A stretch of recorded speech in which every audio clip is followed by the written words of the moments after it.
ఒకప్పుడు 20 floors, 30 floors, 35 floors కూడా ఇప్పుడు కనీసం ఒక 20 ఫ్లోర్స్ ఉన్నది ఒక్కటి డెమాలిష్ చేసినా, మిగతా బిల్డర్స్ మళ్ళీ కట్టడానికి అనధికారికంగా కట్టడానికి ముందుకొచ్చే అవకాశం ఉంటదా? మళ్ళీ మున్ముందు. ఈ పాయింట్ అంటే మీరు అన్నదానికి నేను చెప్పేది ఏంటంటే, ఇప్పుడు నేనే బిల్డర్ ఉన్నానండి ఫర్ ఎగ్జాంపుల్ 30 అంతస్తులు కట్టాను. డెమాలిష్ చేస్తున్నారు. నేను కోర్టుకి వెళ్తా కదా!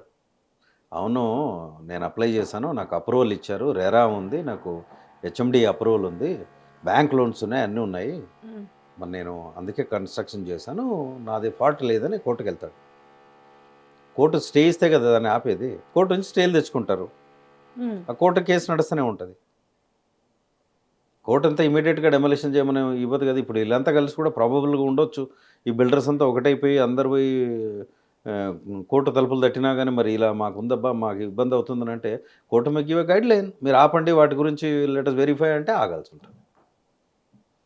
ఇప్పుడు ఏమైందంటే ముగ్గురు నెక్సెస్ కలిసి చేసుకున్నారు కదా. ఇప్పుడు ముగ్గురు ఎవరిది వాళ్ళే ఉంటారనమాట. సరే, ఇప్పుడు కొనుక్కునే వాళ్ళ పరిస్థితి. ఎందుకంటే ఇంతకు ముందంటే ఎఫ్టీఎలు, బఫర్ జోన్స్, నాలాల మీద ఇవన్నీ కూడా ఏం తెలీదు.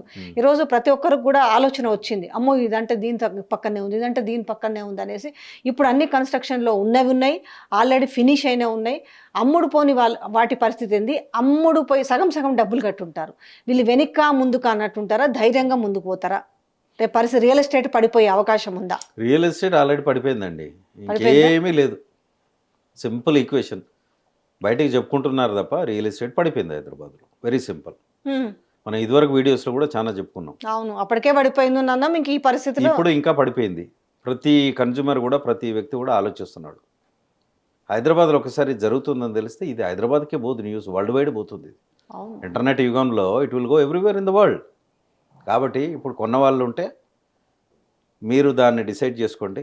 ఇష్టం ఉంటే వాపస్ తీసుకోండి. దానికి మార్గాలు కోర్టు తలుపులు తట్టాల్సిందే. పోయి అడిగితే ఎవరు ఇవ్వరు కాబట్టి కూల్గా ఉండండి, లీగల్గా ప్రొసీడ్ అవ్వండి. అలా చేసుకోవడం బెటర్ అండి నా సలహా.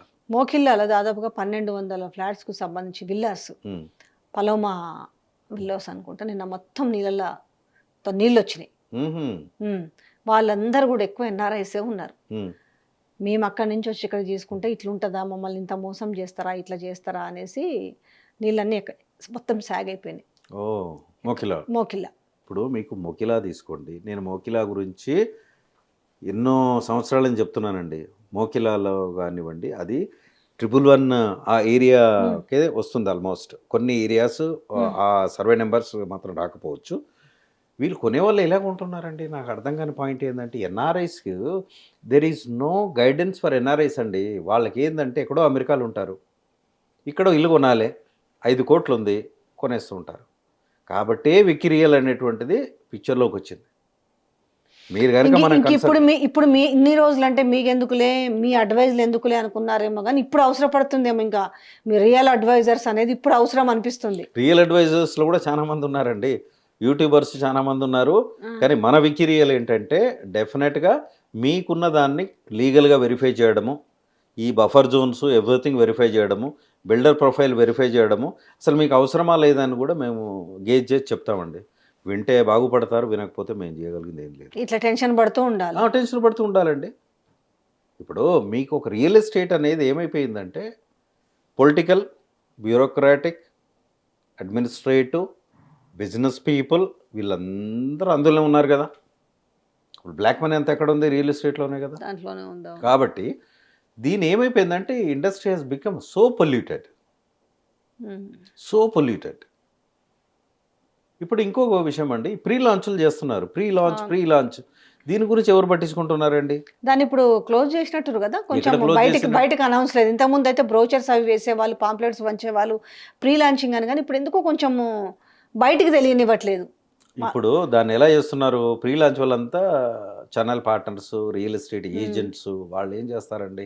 ఏదో ఒక ప్లాట్ అమ్ముకుంటే 4 డబ్బులు వస్తాయని అంత వాళ్ళలోనే అయిపోతుంది ఇప్పుడు. వాళ్ళ వల్ల అయిపోతుంది. వాళ్ళు అడ్వర్టైజ్మెంట్ ఇవ్వలేరు కాబట్టి ఆ విధంగా చేస్తున్నారు. నేను అనేది ఏంటంటే ఎవరు ఏమి చేసినా మనము కామన్ సెన్స్, సిక్స్త్ సెన్స్ అనేది వాడుకుంటే మనం మోసపోవండి. ఫర్ ఎగ్జాంపుల్ ఒక బిల్డర్ ఉన్నాడు, మనం లాస్ట్ టైం కూడా డిస్కస్ చేసాము. 2000 కోట్లు కదా ఆయన కలెక్ట్ చేసింది. ఎందుకు చేశాడండి? 6,000 రూపాయలది 3,000కి ఇస్తానంటే మీరు 40 లక్షలు కట్టారు. మళ్ళీ పోలీస్ స్టేషన్కి వెళ్ళారు. అంటే వీళ్ళకి పాపం ఆశ అని చెప్పలేం కానీ తక్కువకి వస్తుంది కదా అనేది ఒక మైండ్లో, కానీ దాని వెనుక జరుగుతున్నది గ్రహించాలనుకుంటే గ్రహించాలి, లేదంటే మోసపోతారు. ఇప్పుడు డెఫినెట్గా అండి, మీరు ఒక డ్రెస్ తీసుకోవాలన్నా, మీరు ఏదన్నా ఒక యుటెన్సిల్ తీసుకోవాలన్నా మీరు ఎన్ని షాపులు తిరుగుతారండి? ఈజీగా మనకు నచ్చిన దాకా 4-5 షాపులు అయితే తిరుగుతాం. 4-5 షాపులు అయితే తిరుగుతారు కదా. మీరు ఇక్కడ ఎందుకు మోసపోతున్నారు? రియల్ ఎస్టేట్కు రాకండి దయచేసి. నా sincere advice to the investors, ఇప్పుడు ఏమి కొనకండి దయచేసి. మీ డబ్బులు మీ దగ్గర పెట్టుకోండి. ఇప్పుడున్న పరిస్థితిలో ఎవరు అంటే ఇప్పుడు ఒకవేళ మార్కెట్ చాలా డౌన్ అయింది, రియల్ ఎస్టేట్ అనుకున్న దానికంటే 10,000 ఉన్న స్క్వేర్ ఫీట్ ఈ రోజు 4-5 వేలకు కూడా దొరకొచ్చేమో కదా. ఎస్, అంటే ఇప్పుడు ఇన్వెస్ట్ చేయడం కరెక్ట్ కాదంటారా? హై రేజ్లలో కొనుక్కోవద్దంటారా? హై రేజ్ జోలికి పోకండి దయచేసి.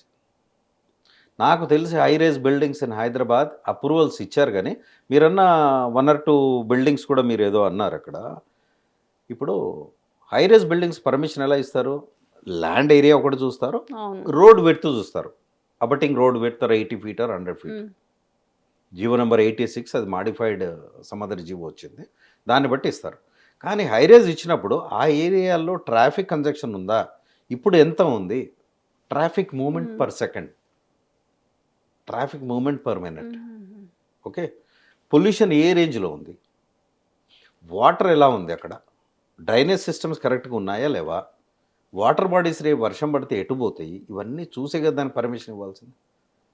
మీరు పర్మిషన్ ఇస్తూ కూర్చుంటే ఒకవేళ వీళ్ళందరూ కలిసి ఇప్పుడు ఈ రోజు నష్టపోతున్న వాళ్ళు దీంట్లో అదే నాణానికి 2 వైపులా ఉంది కోణం, ఒకవైపే కాదు.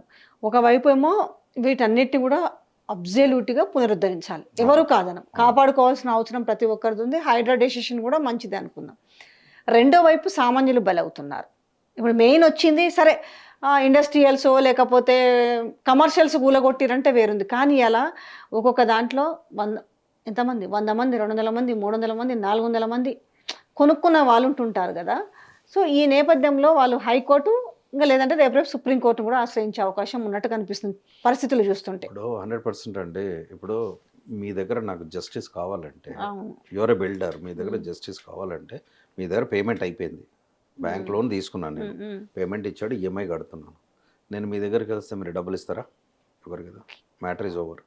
బ్యాంక్ అయినా ఏమంటాడు, ఒక చెక్ బౌన్స్ అయిందంటే అదే కదా, నోటీసులు పంపిస్తాడు కదా. ఇలాంటి పరిస్థితుల్లో ఫైనల్గా నష్టపోయేది బ్యాంక్స్ అండి. వీళ్ళు ఎవరైతే నష్టపోతారో వీళ్ళు ఏదో, ఇప్పుడు మీరు తీసుకున్నారు 10 months నుంచి 1 year నుంచి కడుతున్నారు, ₹1,00,000 అంటే 12-20 లక్షలు కట్టారండి. ఓకే, మీరు ఇప్పుడు ఆపేసేసి మీరు కనుక కోర్టు తలుపులు కనుక తడితే యునానిమస్, ఒకరిద్దరు కాదా, ఉన్న వాళ్ళందరూ కనుక తట్టినప్పుడు ఎవరి మీద, మీరు ఇక్కడెక్కడ administrative and builder and banks మీద ఎప్పుడైతే వేసి బ్యాంక్ను కూడా మీరు I want my payment, okay ఇది కట్టిన పేమెంట్ రీపేమెంట్ చేయమని, రీపేమెంట్ అలాంగ్ విత్ ఇంట్రెస్ట్ అని కూడా పెట్టొచ్చు. కానీ తర్వాత వీళ్ళకు మళ్ళీ లోన్స్ వచ్చే అవకాశం ఉంటుందా? ఇట్లా జరిగిన నేపథ్యంలో ఈరోజు కోర్టులకు పోయి బ్యాంకుల మీద కూడా వేస్తే వీళ్ళు నెక్స్ట్ ఫర్దర్గా మళ్ళీ లోన్స్ పెట్టుకుంటే వీళ్ళకి వచ్చే అవకాశం ఉంటుందా? ఇప్పుడు ఒకటండి, కుచ్ పానీకి కుచ్ కొనా పడతాయి అన్నట్టు, అసలు ఇక్కడ ప్రాబ్లం వచ్చిందంటే నాకు మందు వేసుకోవాలి, కానీ రేపు ఇంకేమొస్తుందంటే మనం ఆలోచించే టైం లేదండి. కాబట్టి నేనేమంటున్నాను, బ్యాంక్స్ ఆర్ లూజింగ్. బ్యాంక్ కూడా మరి 2 రకాలుగా నష్టపోద్ది కదా. 1,00,000 కోట్లు నష్టపోయే పరిస్థితులు ఉంది బ్యాంక్స్. మోర్ దెన్ దాట్, అది ఎవరిది? పబ్లిక్ సొమ్ము. మారటోరియం విధించాలి. ఇప్పుడు డెమాలిష్ చేసింది అనుకోండి, for example X builder demolish అయిపోయింది, దానికి బ్యాంక్ పరిస్థితి ఏంది? ఇప్పుడు మీరు నేను కట్టంగా తీసుకుంటే హూ ఈజ్ లూజింగ్? ఒక్కొక్కరు దాదాపుగా ఇప్పుడున్న నేపథ్యంలో 20-30 లక్షల పరిస్థితి కూడా దాటి 1-2 కోట్లు లోన్ ఇస్తున్నారు. 80%, 90% లోన్ ఇస్తున్నారు. సాఫ్ట్వేర్స్ వాళ్ళకి ఇన్కమ్ 2-3 lakhs ఉన్న వాళ్ళకి 2 crores లోన్ ఇస్తున్నారు. సో ఇప్పుడు ఇక్కడ డబ్బులు అక్కడ చెల్లించిండు, బిల్డర్కి ఇంటికి చెల్లించిండు, ఇల్లు చూస్తే ఇల్లు లేదు, ఈయన చూస్తే కోర్టుకు పోయిండు. కానీ బ్యాంకర్స్ ఇంకా నుంచి ఇప్పుడు రాబోతున్న వాటికి జాగ్రత్తలు వహిస్తాయా? ఎందుకంటే మనం ఒక అపార్ట్మెంట్ కొనడానికి, ఒక ఫ్లాట్ కొనడానికి పోతే పలానా బ్యాంకులో మేము ఇప్పిస్తామని చెప్పేస్తారు, ఒక పంజాబ్ నేషనల్ బ్యాంకో లేకపోతే ఇంకోటో చెప్తున్నారు కదా. ఇప్పుడు బ్యాంకులు జాగ్రత్తలు తీసుకునే అవకాశం ఉంటుందా? బ్యాంక్స్ జాగ్రత్తలు తీసుకోక తప్పదండి. బ్యాంక్స్ ఏమైపోయినాయి అంటే, బ్యాంక్స్ కూడా ఏంటంటే మనీ లెండింగ్ చేయాలి కదా వాళ్ళకి. మనకి 5% మనకి ఇంట్రెస్ట్ పే చేస్తారు, వాళ్ళు 9%, 10% వాళ్ళు, అదే కదా బ్యాంక్ బిజినెస్. ఇది ఏమైపోయిందంటే బ్రాండ్ బట్టి వాళ్ళు ఇస్తున్నారండి. మీకు నాకు లోన్ ఇవ్వరు కదా వాళ్ళు. Brand, X brand, Y brand, Z brand, దానికి ఇస్తున్నారు. నేను కొన్ని బిల్డర్ పేరు చెప్పగానే వాళ్ళకి మొత్తం మాటకి బ్యాంక్ ఎలా ఉంటుందంటే రియల్ ఎస్టేట్ బిజినెస్ అనేది మీరు ఒక ల్యాండ్ ఉంది 10 acres ఫర్ ఎగ్జాంపుల్ డెవలప్మెంట్కి తీసుకున్నాం మీ దగ్గర నేను. ఓకే, మీ ల్యాండ్ నేను తీసుకున్నాను. మీకు అన్నీ 2000 అపార్ట్మెంట్లు అంటే మీకు కొన్ని అపార్ట్మెంట్లు ఇస్తానన్నా మనం చేసుకున్నాం. దాన్ని పెట్టేసుకొని నేను అప్రూవల్ తెచ్చుకుంటా, అప్రూవల్ కాస్ట్ పెట్టేసుకుంటా. నేను ఒక కన్స్ట్రక్షన్ కంపెనీకి దాన్ని ఇచ్చేస్తాను, బ్రోషర్ రిలీజ్ చేసేస్తాను. ఓకే, అన్నీ ఉన్నాయి, bank approval, everything approved by XYZ bank. Okay, అప్పుడు ఏం చేస్తాను నేను, బ్యాంక్కి మార్టగేజ్ చేస్తున్న ఎంటైర్ బిల్డింగ్.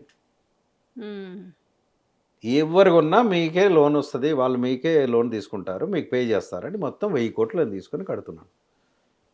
ఒక 100 కోట్లు ఉంటే మనం 2000 కోట్ల బిజినెస్ చేయొచ్చు.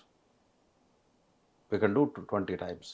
కాబట్టి ఏమవుతుంది, బ్యాంక్స్ కూడా నష్టపోతాయి ఈ రోజుల్లో. కాబట్టి బ్యాంక్స్ కూడా రేరా చివరిగా ఒక ప్రశ్న, ఇప్పుడు ప్రతిదానికి ఇప్పుడున్న హై రేజులు అన్ని రేరా అప్రూవల్ ఏందవ్వదు, ఈ రేరా మీద ప్రభుత్వం ఎందుకు కన్నేసి పెట్టట్లేదు మరి? ఇప్పుడు that is very very unfortunate అండి, వెరీ వెరీ అన్ఫార్చునేట్. అసలు రేరా అనేది ఇదివరకు ఎప్పటి నుంచి కూడా అది కరెక్ట్గా లేదండి. అది it is not operating as required. ఏంటి రేరాకి ఏంటి, డాక్యుమెంట్స్ ఇవ్వగానే అప్రూవల్ ఇచ్చేస్తుంది, నెంబర్ ఇచ్చేస్తుంది. రేరా యాక్టివ్ ఒకటి మీరు తీసుకోండి, బాంబేలో తీసుకోండి, ముంబైలో, you see RERA in Chennai, they are very strict. Inspection చేస్తారు, 1-2 సార్లు ఇన్స్పెక్షన్ చేస్తారు, అవన్నీ వెరిఫై చేస్తారు, అప్పుడే గల వాళ్ళు సర్టిఫై చేస్తున్నారు. అంటే వీళ్ళు ఏంటంటే గో బై ద బ్రాండ్. ఆయన XYZ బ్రాండ్ ఇచ్చాడు కాబట్టి చేసేస్తారు. వితిన్ 1 week 10 daysలో అప్రూవల్ ఇచ్చినప్పుడు వాళ్ళ వెరిఫికేషన్ ఎక్కడ ఉంటుందండి? కాబట్టి వెరీ అన్ఫార్చునేట్ అండి. మనం డిస్కషన్ ఎంత చేసినా కానీ ఇప్పుడు కోడి ముందా గుడ్డు ముందా అనే. సో ఒకటి, ఇప్పుడైతే మీరు ఇన్వెస్ట్ చేసే వాళ్ళైతే మాత్రం జాగ్రత్తగా ఉండాల్సిన అవసరం అయితే ఉందని ఇంతకు ముందు చెప్పినాం, ఇప్పుడు చెప్తున్నామంటే హై రేంజ్ జోలికి దయచేసి పోకండి. నా హంబుల్ రిక్వెస్ట్, మీరు దయచేసి పోకండి. మీరు కొనుక్కోవాలనుకుంటే, నిజంగా ఈరోజు కొనుక్కోవాలంటే కూడా చాలా ఉన్నాయండి. మీరు ఫస్ట్ ల్యాండ్ వెరిఫికేషన్ చేసుకోండి, ఒక సర్వే నెంబర్ను చూడకండి, చుట్టూ సర్వే నెంబర్స్ ఏంటి వెరిఫై చేయండి. ఇఫ్ యూ వాంట్ మా దగ్గర రండి, వికీఎల్ విల్ హెల్ప్ యూ. ఓకే, తర్వాత అప్రూవల్ ఎలా వచ్చింది, బిల్డర్ ప్రొఫైల్ ఏముంది, ప్రతి కన్స్ట్రక్షన్ కూడా వెరిఫై చేయండి. మీకు కార్పెట్ ఏరియా ఎంత ఇస్తున్నారండి, కార్పెట్ ఏరియాకు వాళ్ళు ఇచ్చే బ్రోషర్లు ఉన్నదని కరెక్ట్గా ఉండట్లేదండి. I'm not blaming the builders, all the builders, no way, but it has become so unorganized. దీనికి గవర్నమెంట్ చాలా టైట్గా ఉండాలి, చాలా రెస్ట్రిక్షన్స్ పెట్టాలి, అప్పుడే మనం దీన్ని ముందుకు తీసుకెళ్ళగలుగుతాం. కాకపోతే ఆఫీసర్స్ కూడా ఏంటంటే authority at the same time responsibility feel అవ్వాలి. బ్యాంకర్స్ కూడా చాలా ఆలోచించి ఇవ్వాలండి. ఇష్టం వచ్చినట్టు ఇస్తే మాత్రం వాళ్ళు కూడా నష్టపోతారు, మనం చేయగలిగేది లేదు. ఇదే అండి విషయం. థ్యాంక్ యూ సో మచ్ అండి, చాలా విషయాలు చెప్పారు. ఈ ఇంటర్వ్యూ నుండి ప్రతి పాయింట్ మీకు అర్థమవుతుంది.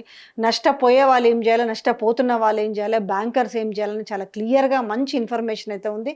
థ్యాంక్ యూ సో మచ్ అండి. నమస్తే. ప్రతి ఒక్కరు ఇంటర్వ్యూ చూడాలని కోరుకుంటున్నాను, ఎందుకంటే చాలా మందికి డౌట్స్ ఉన్నాయి, ఇప్పుడు భయంతో ఉన్నారు, మా ఇల్లు ఉంటుందా పోతుందా, ఏంది పరిస్థితి, నా ఈఎంఐలు ఏంది పరిస్థితి, ఇవన్నీ కూడా అందరికి ఒక చక్రబంధం లాగా అయిపోయింది, ఏం చేయాలని సుడిగుండంలో. ఈ ఇంటర్వ్యూలో కంటే ముందు కూడా మనం చెప్పామండి, ఇంకో పాయింట్ కూడా ఏంటంటే, మీరు ఎక్కడైతే తీసుకుంటున్నారో దానికి ఒక 10 kilometers రేడియస్ తిరగండి దయచేసి.